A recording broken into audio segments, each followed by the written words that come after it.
Hello everyone, welcome to Fuzzy Logic, which is the fourth unit of application of soft computing. So, what is fuzzy logic? Fuzzy logic is an approach to computing based on degrees of truth rather than the usual true or false, one or zero Boolean logic. It allows reasoning about inherently vague concepts. Okay, so from this we can understand that fuzzy logic gives values between 0 and 1, not exactly 0 and 1. So by using fuzzy logic, we can estimate values like how much something is cold, what is the degree of hotness or coldness. So it is not precise and it gives the human answer, but lies between 0 and 1. So in this we first have membership function. So membership functions define how each point in the input space is mapped to a membership value between and 0 1. So the value that we are giving between 0 and 1, that value itself is called as a membership function. And it was of four types. We can see the triangular, trapezoidal, Gaussian, and sigmoidal. So we'll see one by one in the next slide. Along with this, we also see the graph of membership functions. So triangular and trapezoidal functions are often used for simplicity. Gaussian and sigmoidal functions are smooth and suitable for complex systems. Okay, so we'll see each of these graphs in the further slides. So first of all, this is a triangular membership function. So here we can see the form is the triangular form. So the mu a, this is mu ax. This is the how we represent a membership function, and it is between lies between 0 and 1. We can see there are three limits A, B, and C. A is the lower limit, C is the upper limit, and B is the point where it is reaching the maximum value, that is 1. So we can see that before A, it is 0 because there is no graph, this membership value. And if it is between A and B, then we'll take the x which we are trying to find. X, it lies between A and B. So x minus A and B minus a. So we'll take the divisor of these two, x minus a upon b minus a. This is the formula for triangular membership function. And between b and c, it is c minus x because it lies between somewhere here, and upon c minus b, which is the difference. And again, if it is greater than c, it will be 0. Less than a, greater than c will be 0. Between a and b, it will be x minus a upon b minus a. And between b and c, it will be c minus x upon c minus b. So this is the triangular membership function. Next, we'll see the trapezoidal membership function. So here we can see that the diagram is of a trapezoid.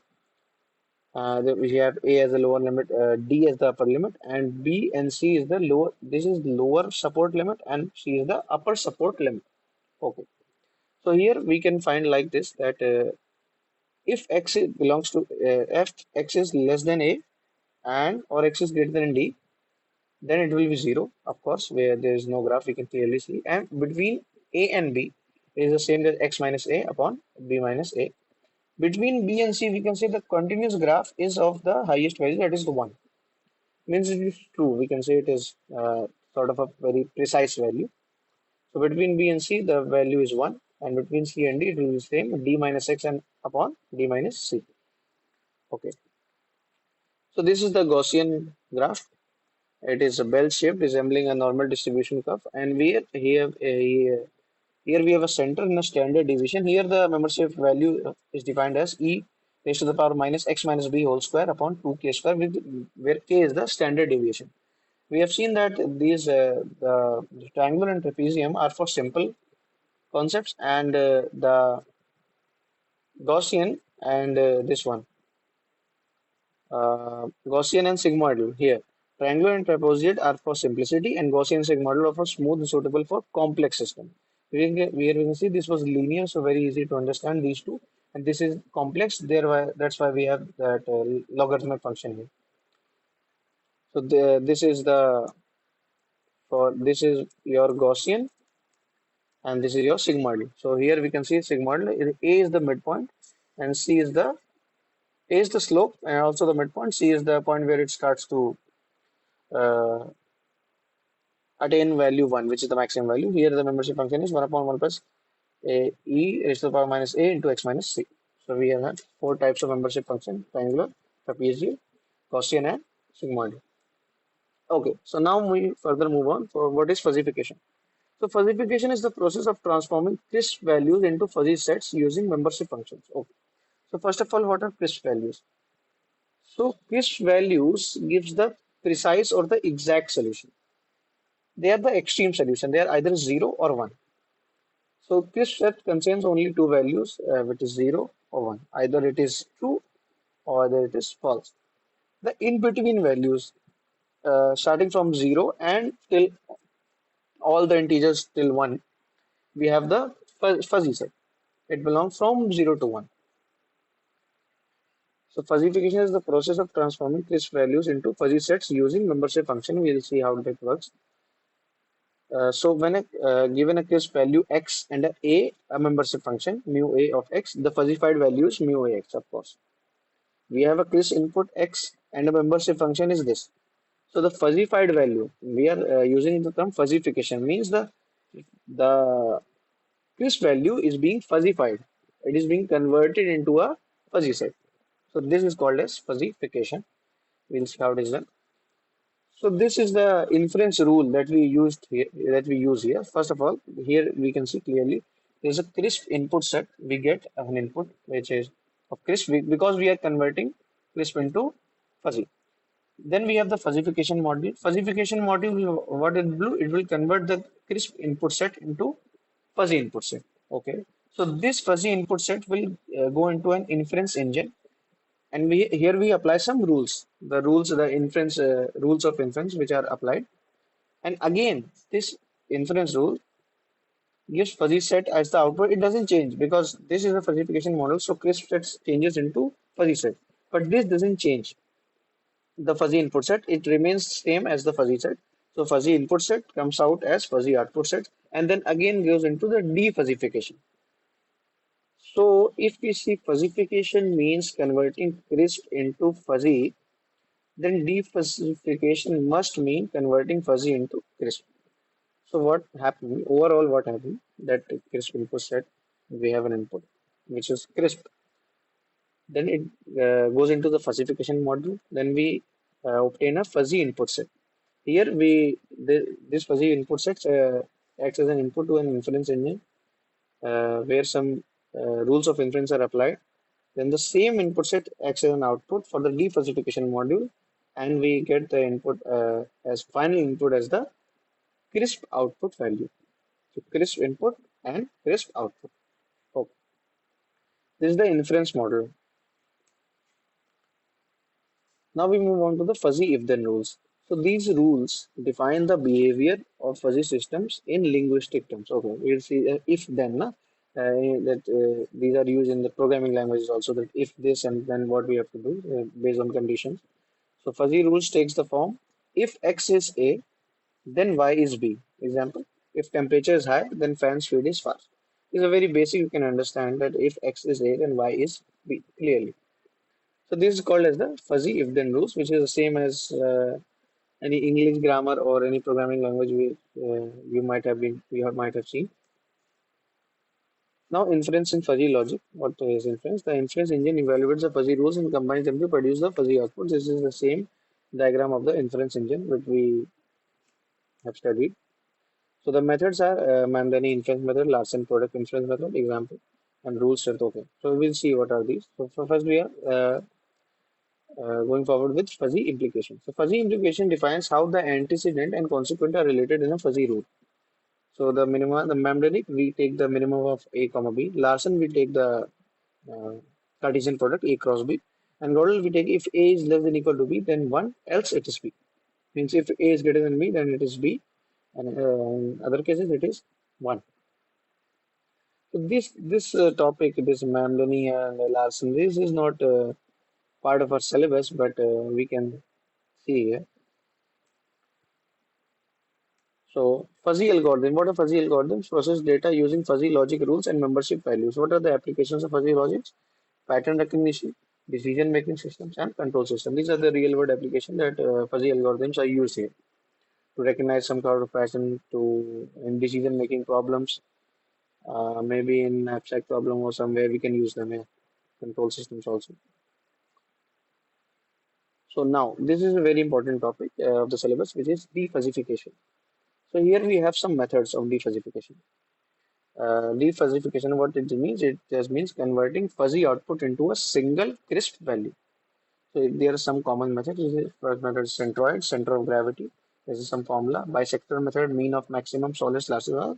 There are basically three to four methods which we have to study. One is not mentioned here. This is a lambda cut method. We will very simple method. We'll take the some value as lambda which is between 0 and 1, and whatever the values that are greater than that lambda we include all that, and exclude which are less than lambda. So this is a very simple lambda cut method for defuzzification. So here onwards we start this is the mean of maxima method. So here you can see there's a graph given, okay, where membership value 0 0.2, 0 0.4, 0 0.6, 0 0.8, and this is your x 0, 2, 4, 6, 8, 10, 12. So here you can see three values are calculated. First is XFOM, which is the first of maximum, which is 4 here. We can see that why it is 4, because the graph only at 4 the first time that the graph reaches the maximum value, which in this case is 0.8. Maximum value doesn't mean only one.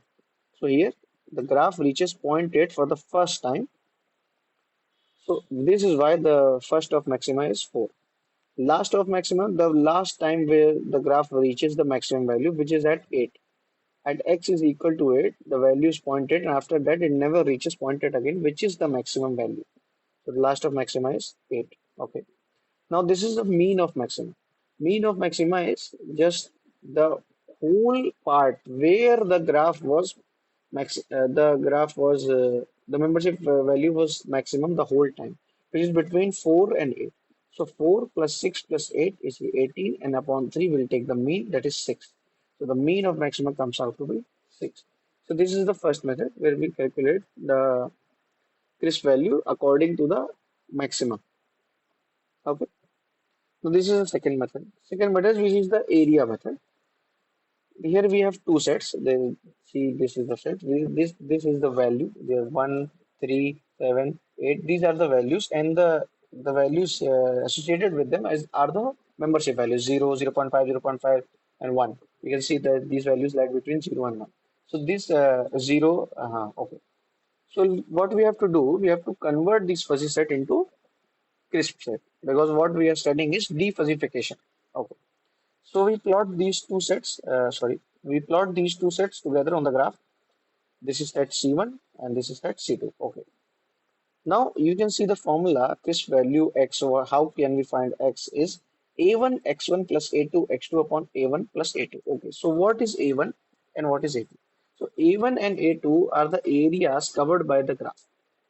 So we can very simply calculate the areas covered by this graph by A1. We can the by using simple mathematics. This is a very simple shape, sort of a some triangles or rectangles or square, and we can calculate the area covered by the graph C1, set C1, and also set C2, and we can just put it in this formula, and we can get the crisp value x for different values. So this is the area method. So we calculate the area under the graph and then put it in this formula, and we can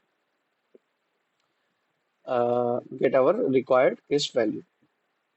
Now this is the third method. This is the weighted average method. Okay, this is third method. So uh, I mean, if we see, then it is the fourth method, because the first we studied lambda cut method, then the maximum method, then the area method, and this is the weighted average. Okay, so we here we have three sets. For set A, for set B, for set we have values or all. We first do the same thing. We plot these three graphs on we plot basically plot these graphs, and then we take the weighted average. How we take the weighted average is that, see, this is the first graph, this this sort of a trapezium is the first graph. So how we take the maximum value, how we take the weightage average. So in this graph, the maximum value is zero point 0.3. Okay. So and how for how much duration it is from 1 to 4. Okay. So what we'll do is till 1 till 4. We'll take the mean. So 1 plus 4 upon 2. And what is the maximum value? Zero point 0.3. So we'll multiply this. 1 plus 4 upon 2 into point. Same we'll do from the second graph. Here, what we'll do? 4 plus 6. The maximum value is zero point 0.5. So we multiplied by zero point 0.5. And for weighted average, na, so and from which value to which value it is maximum? 4 to 6. So 4 plus 6 upon 2 into zero point 0.5. And similarly for the next graph, it is between 6 and 7. The value is 1. So 6 plus 7 upon 2 into 1. And upon what we'll do, just similarly, we'll add all these three maximum values, which is zero point 0.3 plus zero point 0.5 plus point plus 1. So 1 plus 4 upon 2 into zero point 0.3 plus 4 plus 6 upon 2 into zero point 0.5 plus 6 plus 7 upon 2 into 1 whole upon zero point 0.3 plus zero point 0.5 plus 1, which are the three different values which on every which is the maximum value for each graph. And we can simply calculate the weightage average crisp value using this formula. Okay. So defuzzification, what is defuzzification? It converts the fuzzy output into a crisp single crisp value. We have studied for. First of all, the first is the lambda cut method, where we choose a lambda and then do the calculation. Second is the maximum method, where we calculate everything based on the maximum. Second is the your area method, where we calculate the area under the graph and then calculate the crisp value by the formula a1 x1 plus a2 x2 upon a1 plus a2. And the third and the fourth one is the weighted average method, where we plot the graph and then calculate the weightage average of each graph. And how we calculate the weightage average is just simple math, and we can calculate the crisp value. Okay.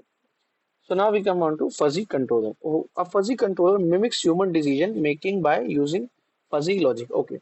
So if I tell you the concept of fuzzy logic is based on human decision only, because humans tend to give vague answers. They don't give exact answer that this is. If you ask someone a question that is this tea hot, so it is very unlikely that you'll get an answer as a confirm yes or confirm no. You might get an answer such as it is quite hot or it is not that hot. So this in terms we cannot understand what the person exactly is telling us. So a fuzzy controller tries to mimic this human type of decision by using fuzzy logic, because fuzzy logic also give us unprecise answers between 0 and 1. It does not give us exact or crisp answers. Okay, so what are the main components of a fuzzy controller? As fuzzy fire, a rule-based inference engine, defuzzifier. We have seen this previously. That we first have a fuzzy fire, which we give crisp set as an input, and it gives fuzzy set as an output. Then this goes to an inference engine in which some inference rules are applied. This inference engine gives fuzzy set as an input only, and this fuzzy input goes into the defuzzifier and again gets converted into a crisp output. So crisp input came and it got back converted into crisp output. It is widely used in industrial system for efficient control. We have seen this diagram previously. So the architecture, we have seen the architecture of fuzzy control in input inference, fuzzification, knowledge base plus rules for some. So that inference rules that we are talking about contains of two things, which are the rules, inference rules, and the membership function. The third is the inference engine. Fourth is the output interface. Different examples used to control a washing machine based on load and dirt level. Okay, so this is the real time application of a fuzzy controller. So this is where we can see what this is a fuzzy controller. So this previous, so this was an inference engine. This was the inference module, and how we convert crisp into first fuzzy set and then fuzzy back to crisp set. There is only one change between the inference model and the fuzzy controller. Is that, see, first of all we start with the input. So if taken an example of a temperature. So, okay. So we same the first fuzzification happens. So crisp value converted into fuzzy set. which is knowledge database. Then it gives input fuzzy variable and goes into fuzzy inference, which is the fuzzy rule base and the knowledge or the membership function which we have, and it gives same the output as the fuzzy variable only, and then defuzzification. So and this defuzzification give us the output as the crisp value. So from here, this input till here, we know already. This is the same as the fuzzy inference architecture. After this, so two things are added. First is the plant. Plant is where we are working. So this is example as an AC or a washing machine. We see is a plant, and then we have a sensor. So what this sensor does is checks whether the value that comes after the final defuzzification satisfies the requirements of the plant or not. It senses that, and then again it responses back to the main main engine. So this is the application of the sensor. If the value received is okay, then it gives the answer it's okay. Then we, and if it not, then this same process is repeated until and unless a value which satisfies the condition of the plant, whether it wants to lower the temperature, higher the temperature, or in case of a washing machine, increase the speed or not increase the speed, something like that. So if it is satisfied, then it is okay, and if it is not, then this whole process will happen again. So this is fuzzy logic controller, and this is diagram. Okay, what are the advantages of fuzzy logic? We come to the end of this unit. Is we can tolerate imprecise data, of course, because see, in if we talk in real world examples, so the generally the data is imprecise. So what and fuzzy logic is based on imprecise data itself. So we can tolerate it tolerates imprecise data. It is robust and adaptive. Emulates human reasoning, of course. If the data is imprecise and humans also answers like that only. Human also give imprecise answer which fuzzy logic can control very easily, and no need for precise mathematical models because obviously because the data itself and it works itself on imprecise model and imprecise data. So there's no need for precise mathematical model. These are the sub advantages of fuzzy logic. You can see some industrial applications of washing machines, adjust wash time based on that level. We talked about air conditioner, adjust cooling based on room temperature. Camera autofocuses, automobile transmission system, robotics, and automation. Okay, these are the industrial applications. And what a real world example you can see was, of course, washing machine physiology, same input, load, weight, dirtiness level. So we take washing machine as a complete example. So washing machine is fuzzy logic. This is our example. It input, what it takes an input, a load, weight, and a dirtiness level. What are the rules applied? If load is heavy and dirt is high, then wash time is long, obviously. These are the rules which we were talking about while while talking about the inference rules, the knowledge base. Defuzzify to determine exact wash time. Of course, we have to defuzzify, then we get a crisp value to get the exact time of the wash we need according to the load and the dirt level. And we now reach to the end. We give us the conclusion that fuzzy logic offers a practical way to deal with uncertainty in systems and is used in various industries for intelligent control. Its strength lies in its ability to emulate human reasoning in ambiguous environments. Of course, so fuzzy logic is a very nice concept which deals with imprecisions and uncertainty, which is the particular data that we need in this the world right now. The real world examples is works on imprecise data and not very precise data. So, okay, here we come to the end of this slide. And this is the complete unit 4th of AOSC, Application of Software Engineering. My name is Aryan Srivastava. Thank you, everyone.